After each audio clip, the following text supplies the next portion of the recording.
हरे कृष्णा, राधे राधे। आप सभी का स्वागत करती हूँ आपके अपने चैनल कृष्ण प्रिया में। ठाकुर जी की एक भक्त ने मुझसे ये सवाल किया था कि दीदी घर पर 2-3 लड्डू गोपाल जी हैं, तो जन्माष्टमी की रात को जब लल्ला का जन्म हो जाता है उसके बाद में जो हम पंचामृत से अभिषेक करते हैं, पंचामृत से जो स्नान कराते हैं लड्डू गोपाल जी को, तो क्या वो सारे लड्डू गोपाल जी को स्नान कराएं या फिर किसी एक लड्डू गोपाल जी को स्नान करवा सकते हैं। और साथ में जानेंगे कि अगर घर पे लड्डू गोपाल जी का कोई भी विग्रह नहीं है, कोई मूर्ति नहीं है, तो किस तरह से जन्माष्टमी की पूजा आप घर पर आसान विधि से कर सकते हैं। तो यहाँ पर मैंने दीपक जला लिया है ठाकुर जी की सेवा के लिए। अब हम एक पात्र लेंगे और इसमें हम अपनी श्याम सुंदर जी को स्नान कराएंगे। ये कांसे का पात्र है, आप स्टील का भी ले सकते हैं और पीतल का भी आप ले सकते हैं, लेकिन आप कोशिश करें कि पीतल या फिर कांसे का ही इस्तेमाल करें लड्डू गोपाल जी की सेवा में। आप स्टील का भी कर सकते हैं, जिसको कि आप अपने घर में इस्तेमाल ना करते हो तो वही आप ठाकुर जी की सेवा के लिए स्टील का बर्तन रख सकते हैं। अब देखिए यहाँ पर मैंने चंदन से जो है स्वास्तिक बनाया है और वहाँ पर मैंने प्रभु को आसन देने के लिए कुछ फूल रखे हैं। अगर फूल नहीं मिलते हैं तो आप तुलसी पत्ता भी रख सकते हैं।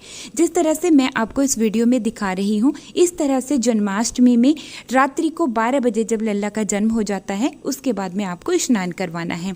कुछ फूल मैंने ठाकुर जी के स्नान के जल में भी मिलाए हैं, लेकिन यहाँ पर आज मैं अपने ठाकुर जी को स्नान चंदन से करवाऊंगी।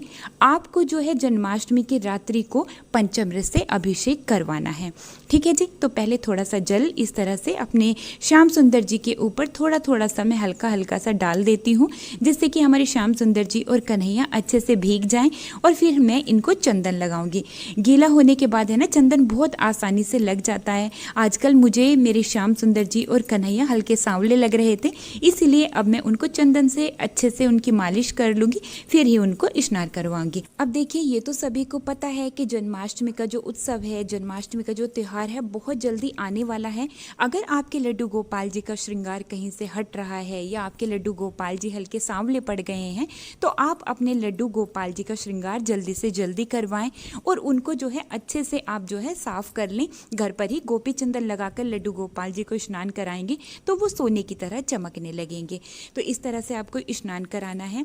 आप जो है ना, स्नान का जो जल होता है उसमें आप इत्र मिलाकर भी लड्डू गोपाल जी को स्नान करवा सकते हैं और उसमें गुलाब जल मिलाकर भी लल्ला को स्नान करवा सकते हैं। इस तरह से स्नान कराने से लड्डू गोपाल जी को बहुत अधिक ठंडक मिलती है, क्योंकि इस महीने में भी काफ़ी गर्मी रहती है। तो इस तरह से आप अपने लड्डू गोपाल जी को स्नान करवा सकते हैं। अब देखिए, आजकल क्या है ना, घर पर 2-3 लड्डू गोपाल जी विराजमान रहते हैं। बहुत सारे लोगों के यहाँ तो 2-3 से भी ज़्यादा लड्डू गोपाल जी घर में विराजमान होते हैं। अब मैं अपनी ही आपको बात बताती हूँ। हमारे यहाँ पर श्याम सुंदर जी, कन्हैया, गोपाल और बिहारी जी 4 बच्चे विराजमान हैं। तो सवाल ये है कि जन्माष्टमी की रात को जब लल्ला का जन्म हो जाता है तो क्या सभी लड्डू गोपाल जी को स्नान करवाना जरूरी है? तो देखिए, ये सारी चीज़ें आपके भाव के ऊपर निर्भर करती है और आपके पास कितना समय है इस बात के ऊपर निर्भर करता है। अगर आपके पास इतना समय है कि आप सभी बच्चों को अच्छे से स्नान करवा सकते हैं, सारे लड्डू गोपाल जी को पंचामृत से अभिषेक करवा सकते हैं, तो आप जरूर से सभी को स्नान करवाएं। लेकिन अगर आपके पास इतना समय नहीं है कि आप सारे लड्डू गोपाल जी को पंचामृत से अभिषेक करवा सकें, तो आप किसी भी एक लड्डू गोपाल जी को पंचामृत से अभिषेक करवा सकते हैं। बाकी जो और लड्डू गोपाल जी घर में विराजमान हैं उनको आप भाव से स्नान करवा सकते हैं। आप जो है उनको दृष्टि स्नान भी करवा सकते हैं। देखिए, दृष्टि स्नान में क्या होता है, आपको एक बर्तन लेना है, उसके अंदर पंचामृत भर लेना है। आप कटोरी भी ले सकते हैं, उसमें पंचामृत भर लेना है और अपने लड्डू गोपाल जी के ऊपर 3 बार गोल गोल घुमाना है। जिस तरह से हम अपने ठाकुर जी की आरती उतारते हैं ना, बस बिल्कुल वैसे ही हमें जो है इस पात्र को घुमाना है।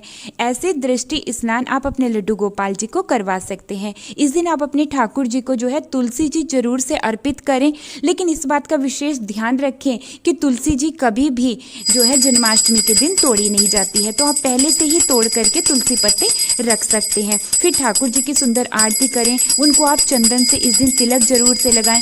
हो सके तो आप हरी चंदन से लड्डू गोपाल जी का तिलक करें।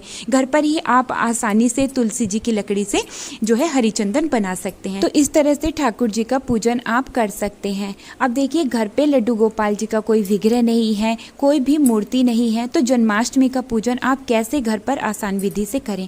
तो देखिए ये हमारी बिहारी जी की एक तस्वीर है। इसी तरह से आपको जो है कान्हा जी के बाल स्वरूप की भी आप फोटो ले सकते हैं, या फिर इस तरह से आपके पास कोई बिहारी जी की तस्वीर है, या इस तरह से राधा कृष्णा जी का कोई कैलेंडर है या कोई तस्वीर है, कोई भी फोटो अगर आपके पास है तो आप वो ले लीजिए। नहीं तो आप मार्केट से जा करके एक जो माखन चोर हमारे लड्डू गोपाल जी के जो फोटो आते हैं ना, आप वो कैलेंडर ला करके अपने घर में मंदिर में लगा करके आप जो है इस तरह से सबसे पहले उनको जल का थोड़ा सा छींटा लगाना है। फिर जल को एक बर्तन में भर के इस तरह से कान्हा जी के ऊपर जो है घुमाना है, दृष्टि स्नान उनको कराना है। आप पंचामृत से लड्डू गोपाल जी का इस तरह से छींटा लगा सकते हैं, मतलब कि जो भी आप फोटो लेकर के आए हैं उनको पंचामृत से छींटा लगाकर भी उनको पंचामृत स्नान करवा सकते हैं। फिर ठाकुर जी को आपको जो है फूलों की माला धारण करवानी है। आप ये माला ठाकुर जी को ताजे फूलों की बनाकर भी धारण करवा सकते हैं, मोती की लाकर भी धारण करवा सकते हैं, आर्टिफिशियल फ्लावर्स की माला भी आप ठाकुर जी को धारण करवा सकते हैं। फिर आपको हरी चंदन से ठाकुर जी का तिलक करना है। राधा रानी जी का भी साथ साथ हम तिलक कर देते हैं, क्योंकि ठाकुर जी के साथ साथ राधा रानी जी भी यहाँ पर विराजमान है। आपके यहाँ पर जो भी बाल स्वरूप में ठाकुर जी विराजमान है उनको आप जो है चंदन से तिलक करें।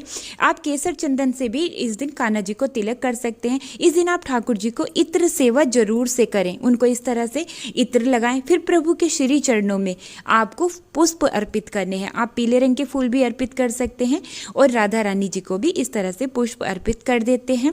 फिर हम ठाकुर जी की आरती उतारेंगे। आरती आपको जो भी आती है आप वही आरती ठाकुर जी के लिए गाएं। अगर आपको कोई आरती नहीं आती है तो आप जोर जोर से राधे राधे नाम का जाप करते हुए आरती उतारें। आप इस दिन हरे कृष्णा महामंत्र का जाप भी जरूर से करें, ये भी बहुत ही शुभ और फलकारी होता है।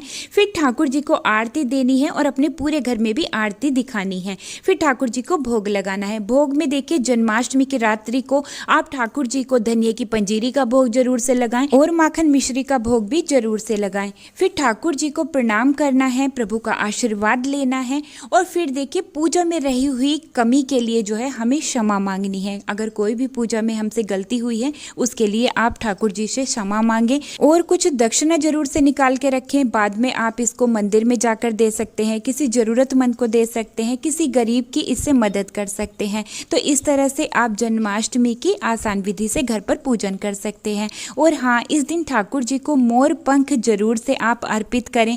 आप अगर घर पर लड्डू गोपाल जी हैं ना तो आप उनकी पगड़ी में भी मोर पंख लगा सकते हैं। और अगर घर पर शालिग्राम जी हैं तो इसी तरह से पूजन आपको शालिग्राम जी का भी करना है। तो जी घर पर अगर कान्हा जी की कोई भी मूर्ति नहीं है या कोई भी विग्रह नहीं है तो इस तरह से आप कान्हा जी की फोटो ला करके उससे आप जो है जन्माष्टमी का पूजन कर सकते हैं। उम्मीद करती हूँ आज की वीडियो आप सभी को बहुत ही पसंद आई होगी। अगर वीडियो थोड़ी सी भी अच्छी लगी है तो लाइक शेयर जरूर से कीजिएगा। अगर आप हमारे चैनल पर पहली बार आए हैं तो प्लीज़ चैनल को सब्सक्राइब जरूर से कर लीजिएगा। अब मैं वीडियो को यहीं पर ही रोकते हुए लेती हूँ आप सभी से विदा। मिलती हूँ एक और नई वीडियो के साथ, तब तक के लिए आप सभी को प्यार भरा राधे राधे, हरे कृष्णा।